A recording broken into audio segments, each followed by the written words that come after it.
13절 함께한 말씀 한 목소리로 같이 한번 읽어볼까요? 우리를 시험에 하지 마시옵고 다만 악에서 구하시옵소서. 나라와 권세와 영광은 아버지께 영원히 있사옵나이다. 아멘. 마지막 부분이죠. 책 읽다가 정말 마음에 와 닿는 말들을 메모하고 또 마음에 기억하려고 오랫도록 애써 쓰고 오잖아요. 제게도 그런 말씀들이 몇 개 있는데 그 중에 하나는 이렇습니다. 벼는 익을수록 고개를 숙이고, 그렇죠? 벼가 익을수록 고개를 숙이는 건 맞죠. 그 다음 말이 참 좋았어요. 사람은 읽을수록 고개를 숙인다. 특별히 읽어야 할 것들, 많은 양서를 좋은 책들이 있지만 하나님의 말씀인 줄 압니다.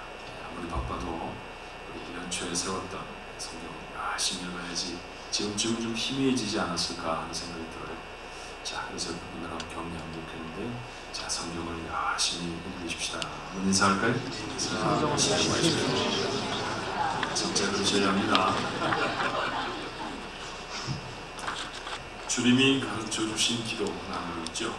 다시 확인하게 된 사실 하나 있으셔야 합니다. 기도는 가장 강력한 하나님의 뜻을 이루는 도구라는 것. 이 땅을 살아가면서 하나님의 사람들이 하나님의 뜻을 이루고 살아가야 의미 있고 그리고 성공적인 삶을 살아야 됩니다. 내 뜻을 이루는 것이 아니라 하나님의 뜻을 이루는 것. 여러분 생각해 보세요. 부모가 열심히 공부하라고 아이를 이루고요, 아이는 열심히 놀기를 원하죠. 자기대로 놀면 인생은 엉망이 됩니다. 먹고 싶은 거 먹고 싶은 대로 먹고, 놀고 싶은 대로 놀고, 자고 싶은 대로 자면 그 인생은 결코 승리할 수 없어요. 곁에서 그 시간을 지나왔던 부모가 먹을 때는, 잘 때는 먹을 것을, 먹지 말아야 할 것을, 지금 해야 할 것을, 하지 말아야 할 것을 인도해 주어야 온전한 인생이 되어집니다. 우리가 그랬듯이 우리가 우리 자녀들을 그렇게 훈계하잖아요. 그렇게 부모의 가르침을 잘 따라 사는 사람이 온전한 인생을 이루어내는 것과 마찬가지로 하나님은 우리 같은 연약한 부모가 아니잖아요. 우리 인생에 가장 필요한 것들, 정말 이루어져야 할 것들, 그걸 아시는 분이 우리 하나님이신데, 그 하나님의 뜻을 이루는 것이야말로 우리 인생이 복되게 사는 길인 줄 믿습니다. 그걸 어떻게 살아가느냐, 그 길을 살아갈 수 있도록 하나님 우리에게 주신 영적인 도구, 그것이 바로 기도입니다. 그 하나님의 우리를 향한 뜻을 한마디로 요약한다고 하면 거룩이에요. 평생을 걸쳐서 우리의 삶에 이루어야 할 건 거룩입니다. 그래서 성경이 이렇게 말하죠. 디모데전서 4장 5절에 하나님의 말씀과 기도로 거룩하여집니다. 하나님의 뜻, 그 거룩함을 이루기 위한 가장 중요한 방법이 기도라는 거죠. 그런데 우리가 기도를 하는 이유, 우리가 기도를 하는 방식, 이렇게 되는 경우가 참 많은 것 같아요. 자, 한 개구장의 아이가 자전거를 가지고 싶었습니다. 그래서 기도를 했죠. 주님, 자전거를 한 대만 주세요. 그리고 기도를 마쳤는데 자전거를 받을 자신이 없었습니다. 어떻게 하면 내가 원하는 자전거를 가질 수 있을까 곰곰 생각하다가 이 아이가 근처 성당에 가서 원래 마리아상 훔쳐왔어요. 그리고 다시 기도합니다. 예수, 나는 내 엄마를 찾고 있다. 엄마를 찾고 싶으면 자전거를 이용하라. 웃기지만 황당한 일이죠. 그죠? 여러분 안 그랬다고요? 자, 이런 건 어떻습니까? 주님, 병이 낫게 해주십시오. 그러면, 그렇지 않으면 봉사하지 않겠습니다. 다릅니까? 속이 상해 죽겠습니다. 이 문제를 좀 해결해 주십시오. 안 그러면 저 이번 주에 교회 안 갑니다. 아이의 협박성 기도와 도대체 뭐가 다른 거야? 우리 정말 많은 경우에 이런 모양으로 기도합니다. 그리고 이건 사실은 기도가 아닙니다. 어떤 것이 기도라고? 무엇을 담아야 기도인가? 주님이 우리에게 가르쳐 주셨죠. 이름이 거룩히 여김을 받으시오며로 시작했습니다. 아버지의 거룩하심이 나의 삶을 통해서 나타나게 해달라는 기도. 다른 어떤 것보다도 먼저잖아요. 그죠? 우리가 가장 애쓰고 가장 치밀한 계획들을 세우며 살아가는 물질을 얻어들이는 것과는 전혀 상관이 없습니다. 하나님이 거룩하십니다. 내가 그 거룩하신 하나님의 자녀답게 이 땅에서 거룩이 내 삶을 통해 나타나게 해 주옵소서. 어떻습니까? 주님이 가르쳐 주신 기도에 익숙하지 않은 분 이 자리에 거의 안 계실 겁니다. 너무나 잘 알고 있는 그 기도, 그리고 참 여러 번 했던 그 기도에 맞게 지난 한 주간 사신 겁니다. 월요일부터 토요일까지 우리의 삶을 통해서 내 삶에 정말 간절하고 절절했던 것이 하나님의 거룩하심이었습니다. 그래야 합니다. 나라가 임하시오. 나라, 하나님의 다스리심이라고 설명을 했습니다. 내가 온전히 하나님의 다스리심을 받기 위해서 하나님의 다스리심이 또한 나뿐만이 아니라 이 세상에 넓혀지기를 위해서 하나님께 드리는 기도, 뜻이 이루어지다. 내 뜻을 이루기 위한 기도가 아니라고 했어요. 하나님의 뜻을 이루기 위한 삶이 되도록 도와주옵소서 하는 기도입니다. 일용할 양식을 주시옵소서. 생전에 정말 최소 단위도 하나님께 의지하는 것이죠. 일용할 양식, daily bread 아닙니까? 매일 먹을 양식, 더 가지려고 하는 삶이 아니라 꼭 필요한 것을 얻어서 평안을 얻게 해주옵소서라고 하는 기도이죠. 이 기도가 분명해지면 욕심을 내려놓을 수 있습니다. 그만큼 거룩함에 다가갈 수 있죠. 우리 죄를 사하여 주시옵고 하나님으로부터 일상의 허물을 용서받는 자, 거룩함을 이루지 않을까요? 다른 이를 용서하는 자, 자유함을 누립니다. 그리고 오늘 다섯 번째 기도입니다. 13절 말씀에 우리를 시험에 들게 하지 마시옵고 다만 악에서 구하시옵소서. 시험에 대한 기도이죠. 자, 시험이라고 하는 단어부터 좀 정리를 해야 할 것 같습니다. 성경이 시험이라고 할 때 크게 두 가지 의미로 사용하고 있어요. 첫 번째는 하나님이 하시는 시험이 있습니다. 굳이 영어로 번역하자고 하면 테스트라고 말할 수 있죠. 영어 단어는 분명히 다른 단어인데 한국어 단어는 같은 단어라 영어를 사용해요. 똑같이 성경에는 우리말 성경에는 시험 이렇게 되어 있지만 그런데 하나님이 하시는 시험은 테스트라고 말할 수 있습니다. 자, 가장 대표적인 성경은 창세기 22장 1절에 있는 말씀이죠. 자, 뭐라고 되어 있습니까? 이 일 후에 하나님이 아브라함을 시험하시고 그를 부르시되 아브라함아 하시니 그가 이르되 내가 여기 있네. 하나님이 아브라함을 왜 부르셨다고요? 아브라함을 시험하시고 영어 성경은 sometime later God tasted 아브라함이라고 말하죠. 아브라함을 시험하시려고 부르셨다라는 얘기죠.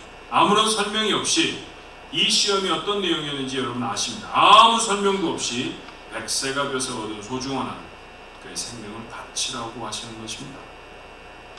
이 일의 결말을 알아요. 아브라함은 고민을 했지만 그러나 이삭을 데리고 모리아산에 섰고요. 그를 죽이려고 할 때 하나님이 그를 부르셔서 대신 제물을 내어주시고 아들을 돌려주셨습니다. 여호와 이레 하나님이 나를 위해 준비하셨다라고 하는 놀라운 축복을 확인했던 자리가 바로 그곳이죠. 그러니까 우리는 그 결말을 다 아니까 아브라함 할아버지 걱정하지 마십시오.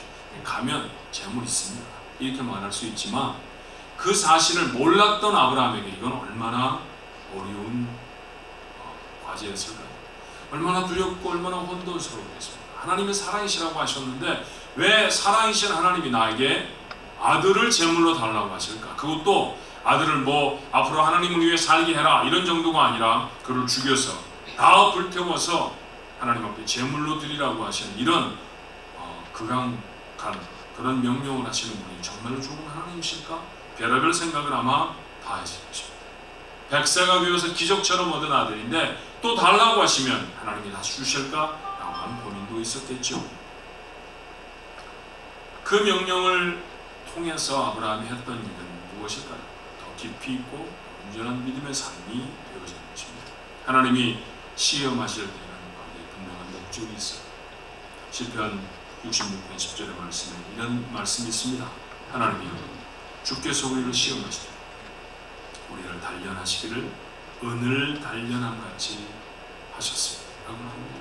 하나님이 우리를 때때로 고통과 어려움을 통해서 단련하시지만 그 시험을 통해서 우리가 하나님 앞에 더 귀하고 더 복된 인생이 되게 하시려는 것이라는 얘기죠. 우리를 더 정결하게 하시기 위함입니다. 우리의 인생이 더 깊이 있는 인생이 되게 하시도록 하나님은 우리를 시험하십니다. 늘 살아가면서 생각하는 그런 사건 하나가 있는데 어떤 목사님이 자기 교회에서 목회하다가 있었던 일들을 적으셨는데 저에게 생각이 여러 번 되어지는 그런 말이었어요. 여러 번 몇 번쯤 나누었던 것 같은데 이런 얘기 기억하시죠? 잘 나가던 한 여류 작가가 계셨습니다. 근데 이분이 어느 날 정기검사를 받기 위해 병원에 가셨다가 암 진단을 받게 됩니다. 당신은 암이 당신에게 자라고 있습니다. 고칠 수가 없습니다. 얼마나 제 삶에 남았나요? 한 6개월 정도 사실 것입니다. 자, 6개월밖에 남지 않았다는 선고를 받고 이분이 돌아오셨을 때 얼마나 참담을 했습니까? 아직 젊은 분이죠. 처음에는 분노하기도 하고 절망하기도 하고 좌절하기도 하고 잠 못 드는 밤을 지나기도 했을 거예요. 그런데 그 시간을 지나면서 내가 이렇게 남은 6개월의 시간을 원망만 하며 지날 수는 없다라고 하는 결론을 이룹니다. 그리고 삶을 정리하기 시작하죠. 용서해야 할 사람들을 용서합니다.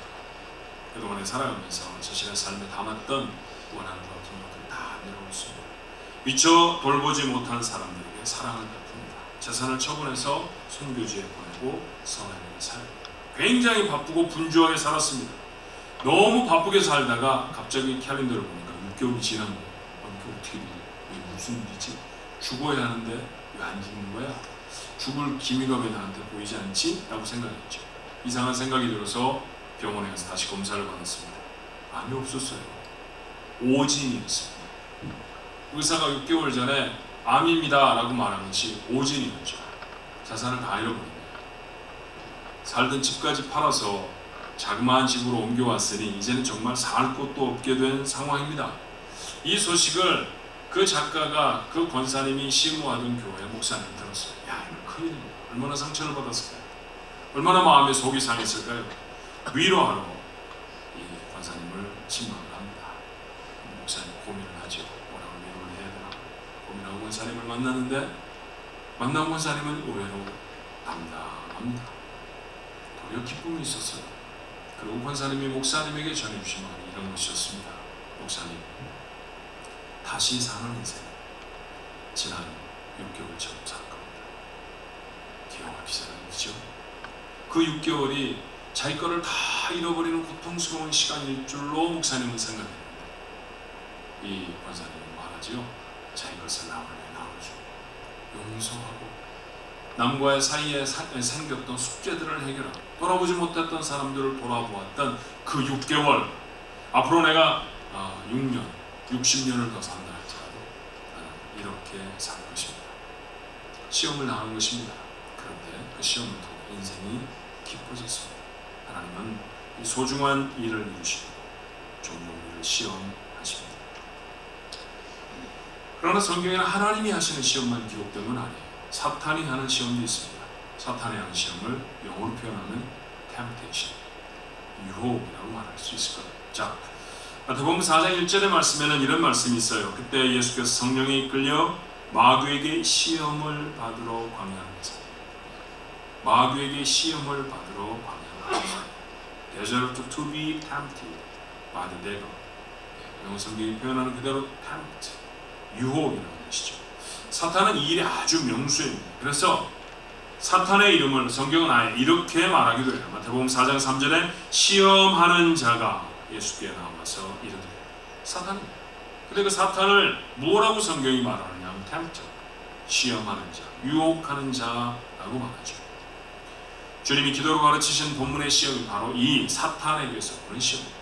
하나님에게서 오는 시험에서 자유케 해달라는 얘기가 아니라 우리의 시험에 들게 하지 마시옵소서라고 하는 기도는 사탄의 시험. 조금 우문입니다만 사탄은 왜 우리를 시험할까요? 마태는 그 뜻을 밝혀서 이렇게 기록했죠. 본문의 말씀을 다시 읽으면 우리를 시험에 들게 하지 마시옵고 다만 악에서 구하시옵소서. 무슨 얘기예요? 사탄은 우리를 시험에서 악에 빠지게 하는 것이라는 거죠. 우리를 악에 빠뜨리기 위해서 사탄은 우리를 시험합니다. 하나님의 영광을 가리고 인생을 비천하게 만들기 위해 사탄은 우리를 시험합니다. 사탄은 하와를 넘어뜨리기 위해 선악을 알게 하는 나무의 열매로 시험을 했죠.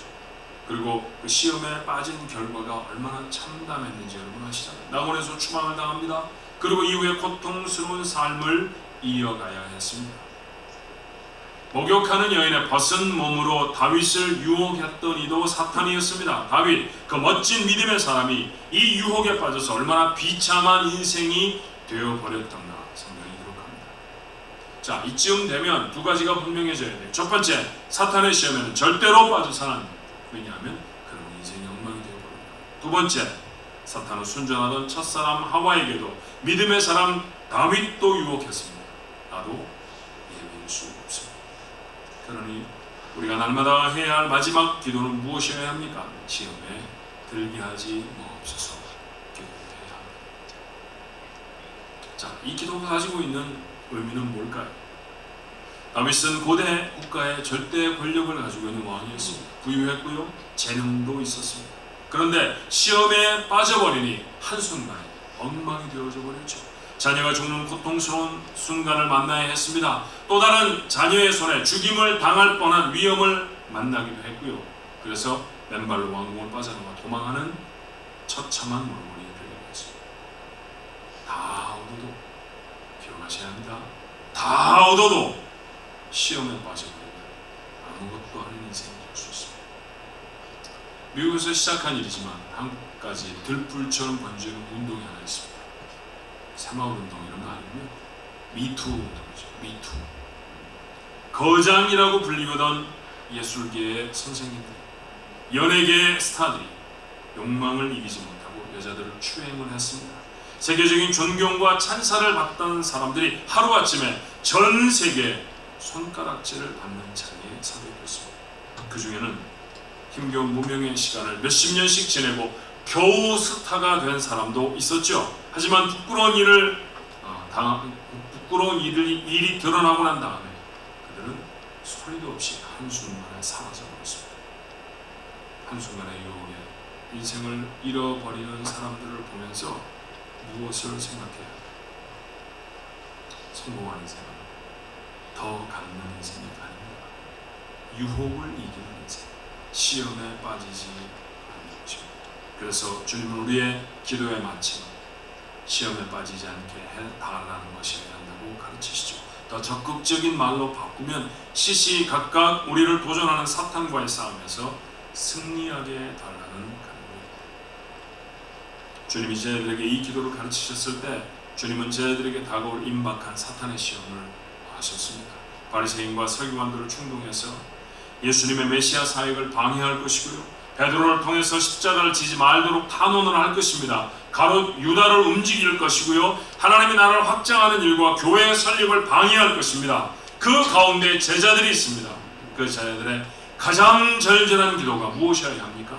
시험에 들게 하지 마옵시고 여야 한다는 것이죠.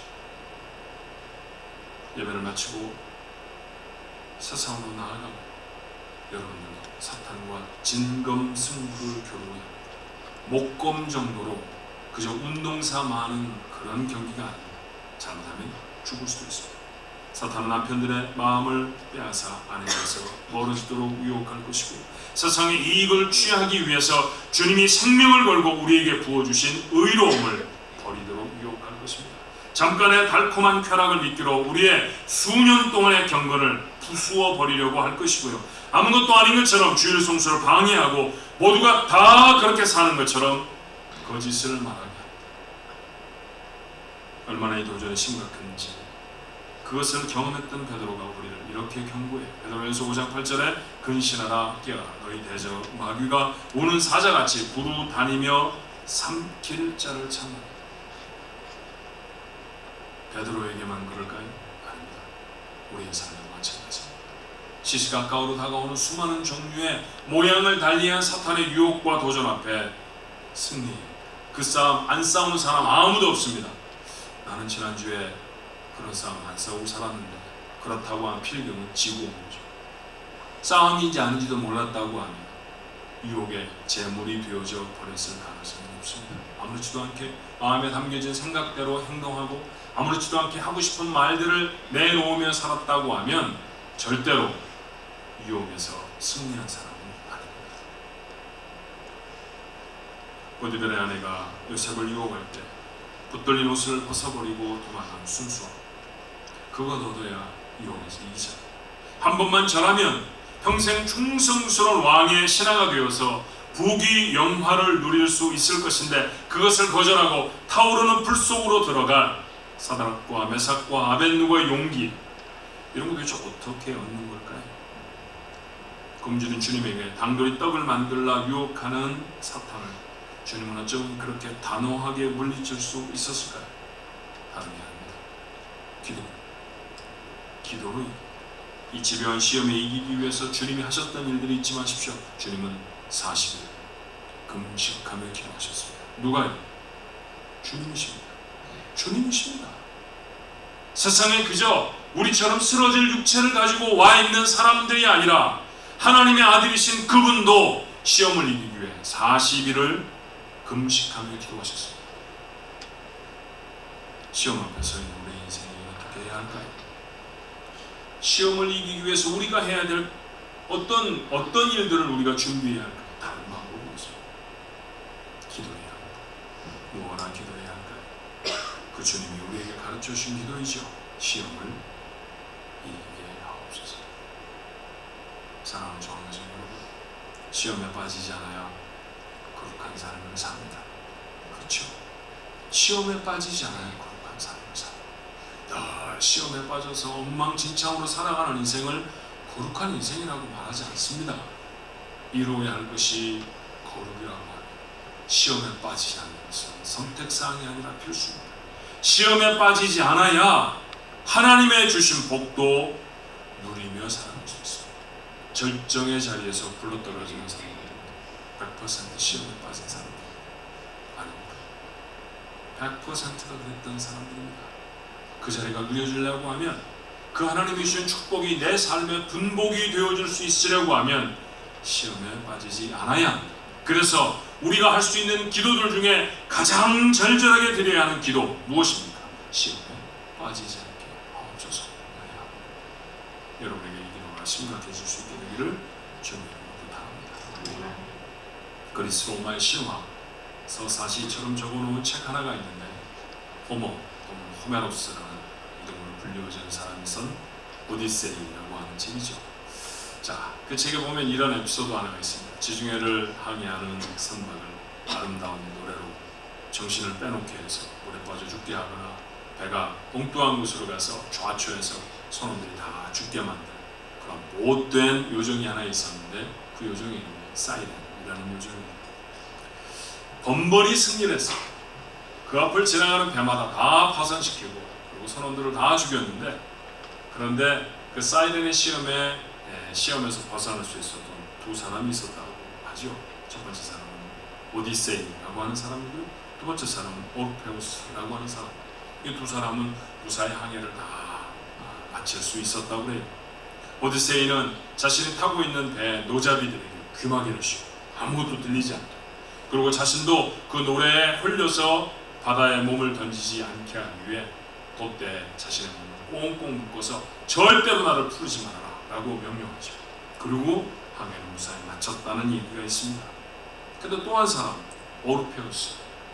이 사람은 대단한 음악가였어요. 사이렌의 노래보다도 더 아름다운 하프 연주를 합니다. 그렇게 해서 사이렌의 소리를 묻혀버리게 했다는 거죠. 여러분, 요즘 무엇인가 경보가 울리면 그 경보를 뭐라고 말합니까? 사이렌 그러잖아요. 만약 어디에 불이 났다 그러면 사이렌이 울리는데, 그 소리보다 큰 소리 쉽지 않죠. 그래요. 그 소리보다 크고 아름다워, 그 소리보다 더 귀를 끌 수 있는 소리, 그런 소리를 오르페우스가 만들어냈다는 것이죠. 왜 이런 얘기를 여러분에게 드릴까요? 세상의 유혹의 소리가 사이렌처럼 강렬합니다. 그 소리를 따라가면 필경은 망합니다. 꼭 망할 것입니다. 우리에게도 필요한 것은 사이렌의 유혹을 이길 오르페우스의 하프와 같은 기도가 필요합니다.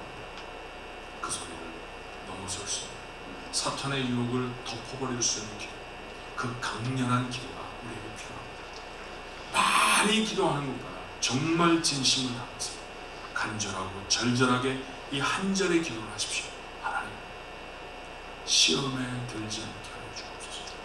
이게 절실해야 합니다. 이게 절실한 기도가 돼야 여러분을 이기려고 하는 사탄의 도전에서 승리할 수 있습니다. 자, 주일에 하나님 앞에 올라와서 열심히 예배를 잘 드렸습니다. 성도와 서로 교제를 나눕니다. 좋은 말씀 많이 듣고 돌아가니까 충분한 건가요? 그렇지 않습니다.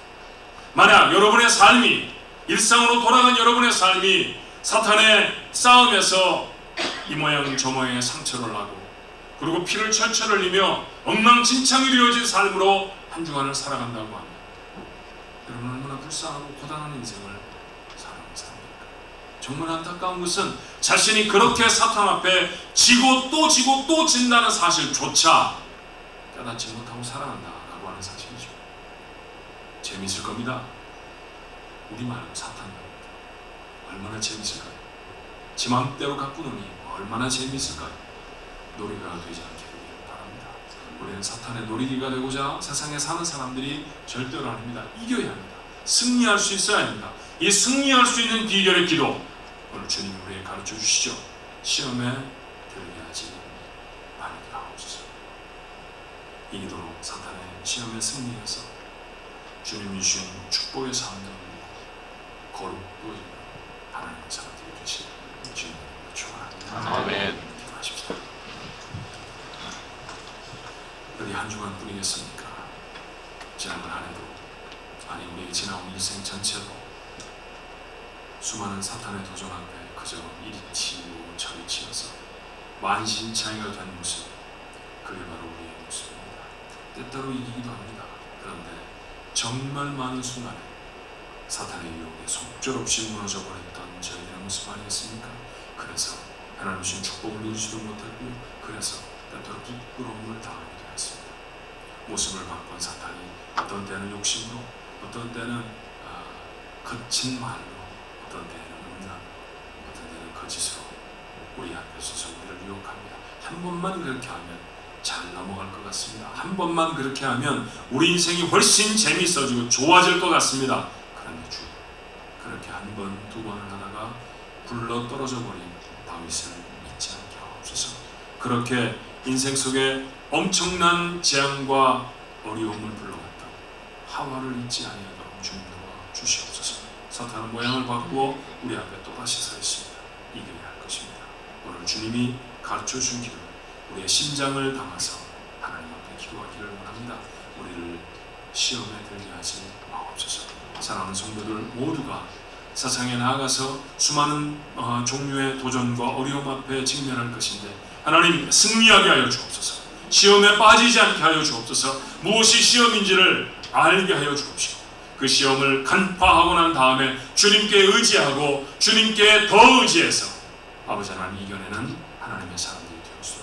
축복해 주시옵소서. 그래서 하나님 우리에게 임의로 부으신 복도 누리게 하여 주옵시고 우리의 삶이 악에 빠지지 아니함으로 거룩을 이루고 하나님의 뜻을 이루는 주의 사람들이 되었도록 축복해 주옵소서. 주님이 가르쳐 주신 기도를 나누었습니다. 하나님이 기도 한 귀절 한 귀절이 살아 움직이는 기도가 되어짐으로 말미암아 우리 하나님 앞에 영광을 돌리고 우리 하나님이 우리에게 허락하시는 복들을 이루어낼 수 있는 하나님의 사람들이 되도록 축복해 주시옵소서. 예수님 이름으로 간절히 기도합니다. 아멘.